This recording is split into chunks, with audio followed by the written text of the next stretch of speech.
So it is day one of the $149.99 laptop struggle. I must say there are a few things I am very impressed with and a few things I have been let down by over the course of just one day with this computer.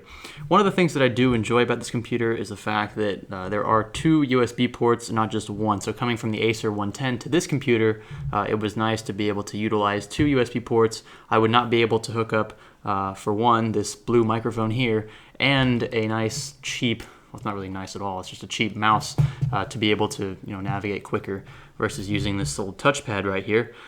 So it's nice to have those two. I didn't think that would come in as handy as it did, but given my current situation, that is nice to have two of those USB ports.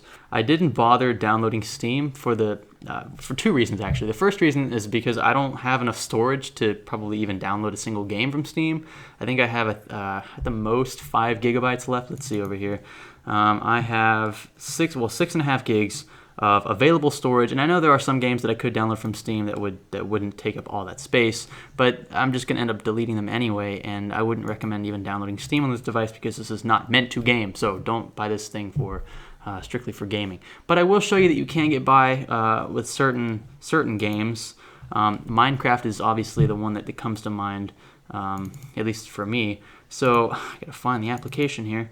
So like I said in the first video of this laptop here, about 30 to 40 FPS while you're on the surface roaming around doing whatever. Obviously when you start blowing up blocks or planting a lot of stuff, or maybe using a shovel and digging up a lot of dirt or something weird like that, then you're gonna start seeing those dips in FPS. And I did run Fraps, and I even tried to record a few times, and it was decent for the most part. I would say one thing I like to do when I play Minecraft on any machine is perform the Tnt Detonation Test. So I'll take a single block of TNT and detonate it, and then a 3x3x3 block of TNT and detonate it, and then a 5x5x5 block of TNT and detonate it, and see how that affects performance, particularly the frames per second that you're receiving in Minecraft itself. And this computer did not do well at all. Even a single block of TNT pretty much dropped the frames per second counter to 0 in Fraps.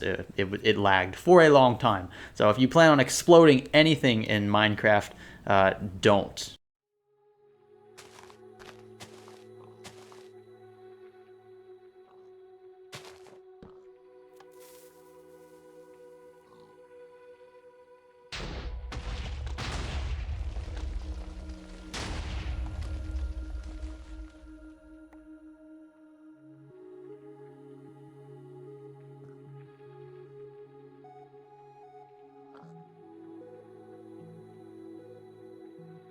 In all honesty, though, you could play this game just fine on this computer if that's all you were expecting to do is play Minecraft.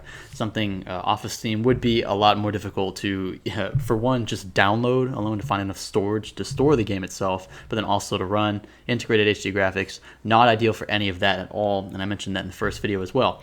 Another thing I want to show you has to do with CPU synthetics. So I like to run Cinebench and Geekbench and all those things, and I did touch on those scores in the original video for this laptop, but another thing I wanted to do was run IDA64, and essentially what this is going to do is stress our CPU pretty much to its limit, and we can get an idea for how hot this computer gets.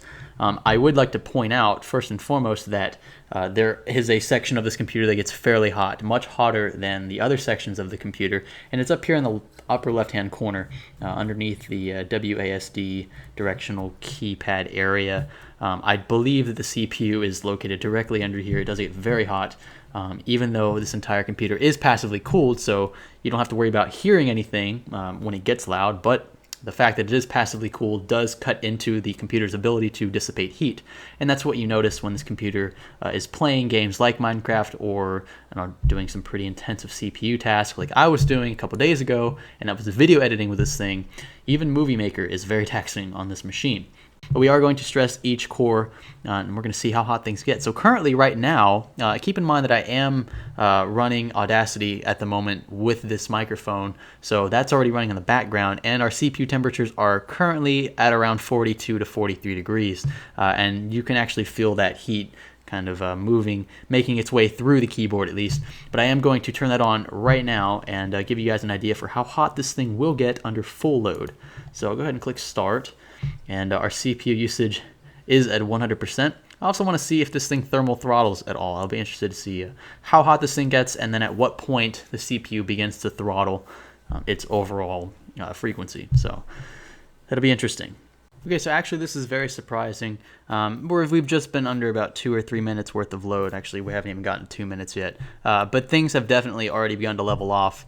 I think our highest CPU core temperature is 53 degrees, which is not a big difference at all from the 43 degrees that we were achieving just kind of under idle, again, with the exception of Audacity running in the background with this microphone. So no telling how much stress this is putting on it alone. I will be interested to find that out as well. Other than that, the gameplay and CPU synthetics they're par. They're on par with what I would expect for a laptop like this. But where things are definitely going to start to change, I already know this from experience, is when you start video editing, photo editing, music editing, all of those kinds of things, anything with editing at the end of it, will be very, very difficult for this computer to handle. And that's what I'm going to cover in the second vlog regarding this laptop and my ability to use it to upload videos to the channel for you guys all to see. So thanks for sticking around. I will post further updates, and I will let you know if this thing's getting on my nerves yet. Not yet, but it's probably gonna happen. It's just gonna happen. This is Science Studio, everyone. Thanks for learning with us.